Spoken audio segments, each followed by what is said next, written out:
नमस्कार, capital TV का खास शो महाराष्ट्र फाइल्स देख रहे हैं आप। मैं हूं आपके साथ पूजा। पूरे महाराष्ट्र में दही हांडी के अवसर पर अद्भुत नजारा नजर आया। पूरे जोर शोर के साथ कोरोना काल के बाद ये उत्सव धूमधाम से मनाया गया, पर इस बार का उत्सव बेहद खास रहा क्योंकि महाराष्ट्र में नई नई सरकार बनी है और इस सरकार ने अपनी जनता को खास तोहफा भी दिया है। कई बड़े बड़े ऐलान एकनाथ शिंदे ने किए। महाराष्ट्र सरकार ने दही हांडी को साहसी खेल का दर्जा देने की घोषणा की, तो वहीं गोविंदाओं के जख्मी होने पर 5 लाख और अगर हादसे में किसी की मौत होती है तो 10 लाख तक की आर्थिक मदद का ऐलान सरकार की ओर से किया गया।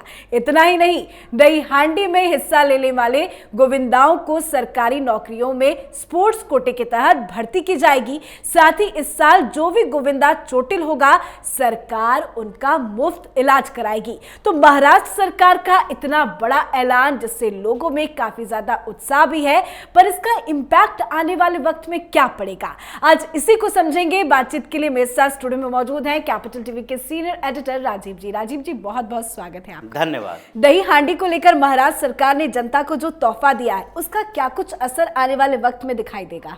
देखिए, इसका असर तो दिखना शुरू हो चुका है।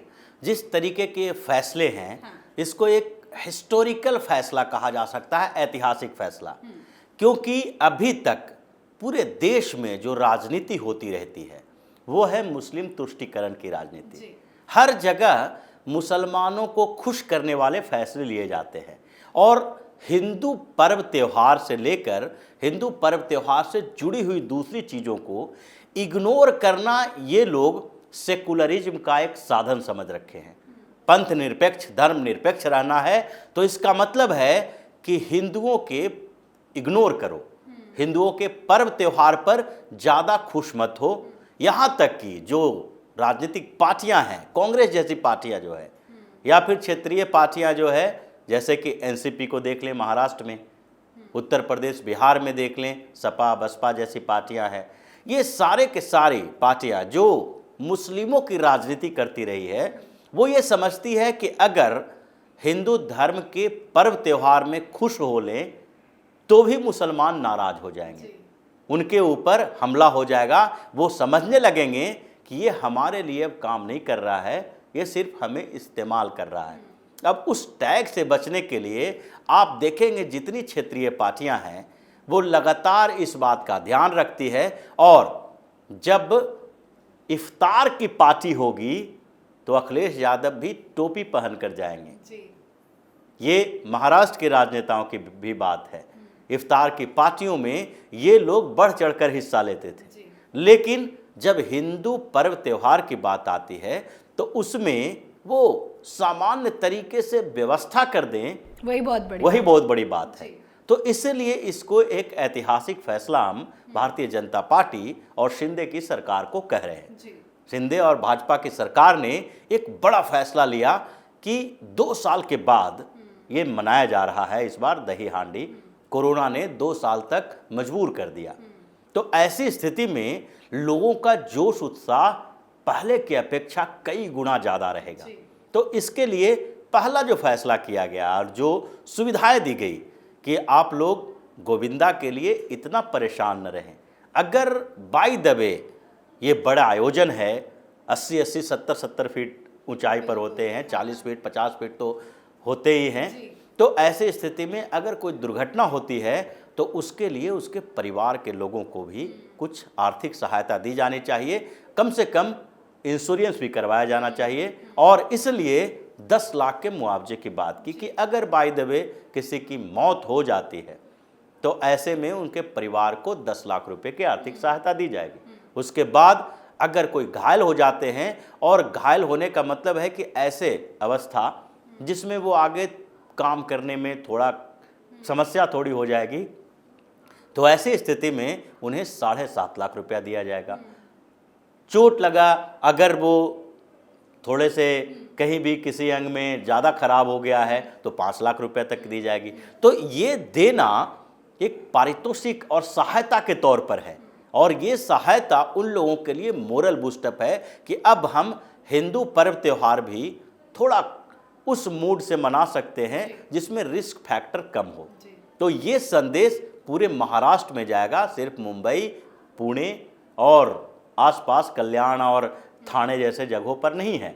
इन जगहों पर ज़्यादा कवरेज मिलता है, ज़्यादा मनाया जाता है जोश उल्लास से, तो इन जगहों की तो बात है ही उसमें। जी, लेकिन इस बार ये देखा गया कि जिन जगहों पर उद्धव ठाकरे का जोरों शोरों से स्वागत होता था, दही हांडी का आयोजन वहां पे होता था, जो उनका इलाका हुआ करता था उद्धव ठाकरे का, उन इलाकों में एकनाथ शिंदे बीजेपी की सरकार ने उससे बड़ा आयोजन तैयार कर दिया। बिल्कुल ये हुआ है, और पूरे मुंबई में, ठाणे में, इन जगहों पर ये जबरदस्त राजनीतिक गुटबाजी देखी गई।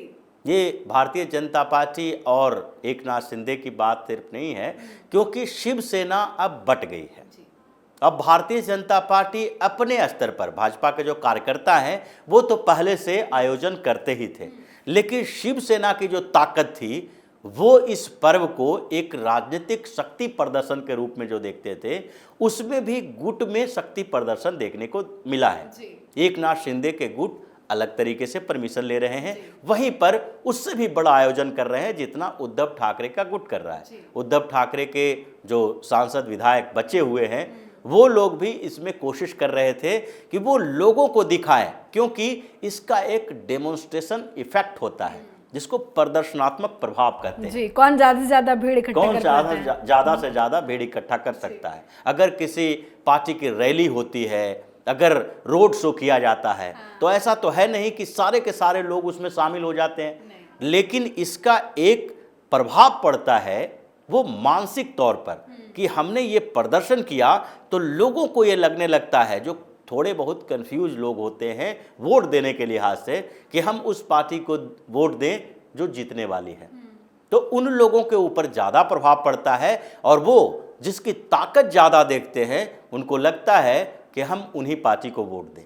तो ये मुंबई में जो अभी प्रोग्राम हुआ ये उसी ओर इशारा कर रहा था, क्योंकि बीएमसी का चुनाव अब होना है, और सबसे ज़्यादा बीएमसी के चुनाव के समय ही शक्ति प्रदर्शन देखने को मिलेगा एकनाथ शिंदे और उद्धव ठाकरे के गुट में। तो ऐसी स्थिति में ये बड़ा फैसला जो हुआ है, अभी जो प्रदर्शन हुआ और उसके बाद ये जो बड़ा फैसला भाजपा और शिंदे की सरकार ने ली है, वो उसका असर उसमें दिखाई पड़ेगा, क्योंकि आर्थिक मुआवजे के साथ साथ इसमें ये जो सबसे अहम बात है वो है कि इसे एक साहसिक खेल का दर्जा दिया गया। अब साहसिक खेल का दर्जा दिया गया, और उस साहसिक खेल के आने से, यानी कि जब स्पोर्ट्स बना दिए इसको, तो स्पोर्ट्स कोटा निर्धारित हो गया सरकारी नौकरियों में।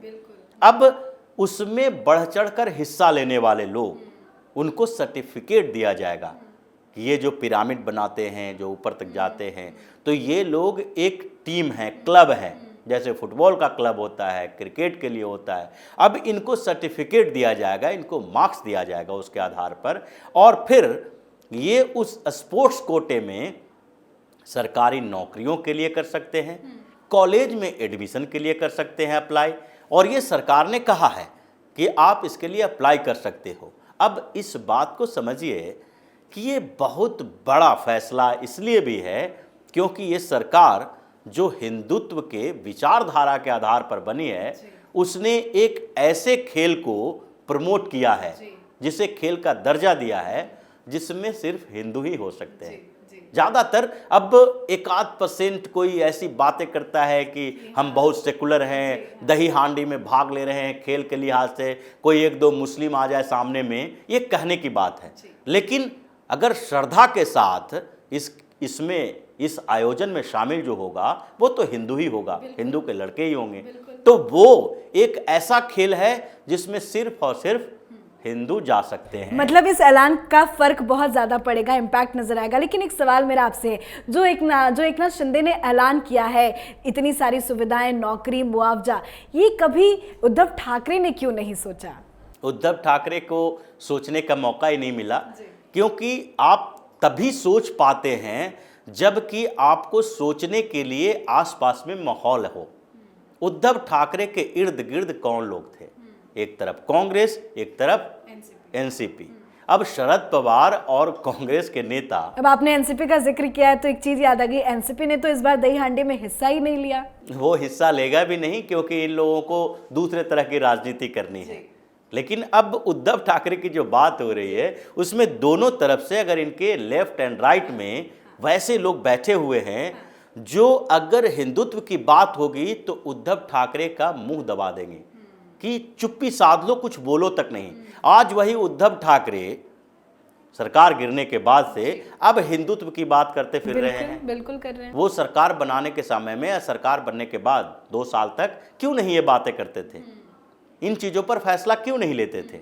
क्योंकि उन्हें डर था अगर उन्होंने किसान आंदोलन पर कुछ बोल दिया, कृषि कानून पर बोल दिया तो राहुल गांधी ने चिट्ठी लिख दी, राहुल गांधी ने दबा दिया कि आप ऐसा नहीं बोल सकते क्योंकि ये कॉमन मिनिमम प्रोग्राम के अंतर्गत नहीं आता है। तो उद्धव ठाकरे जो कुर्सी के लिए इतना बड़ा समझौता किया उसी का परिणाम सामने दिखाई पड़ रहा है कि उनकी पार्टी खत्म हो गई, उनका गुट खत्म हो गया।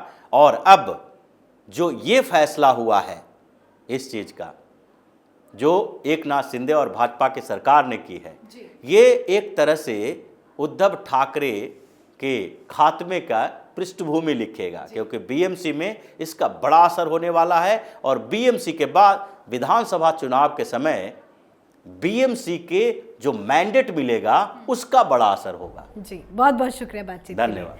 तो महाराष्ट्र के मुख्यमंत्री एकनाथ शिंदे ने दही हांडी को लेकर एक बड़ा फैसला लिया है। इस फैसले का स्वागत लोग दिल खोल कर रहे हैं। सबसे बड़ी बात, इस बार भारतीय जनता पार्टी ने वर्ली के जंबोरी मैदान में दही हांडी समारोह आयोजित की। ये इलाका शिवसेना नेता उद्धव ठाकरे का गढ़ माना जाता है। उनके बेटे आदित्य ठाकरे इस विधानसभा क्षेत्र से विधायक भी हैं, पर यहाँ पर लोगों का प्यार एकनाथ शिंदे के लिए जबरदस्त नजर आया। त्योहार के जरिए और बड़े फैसले के ऐलान से उद्धव गुट को एक और बड़ा झटका लगा है। हमारे जितने भी दर्शक महाराष्ट्र से हैं, आप सभी को दही हांडी की बहुत बहुत शुभकामनाएं। आज के हमारे खास शो महाराष्ट्र फाइल्स में फिलहाल इतना ही। देखते रहिए कैपिटल टीवी। नमस्कार।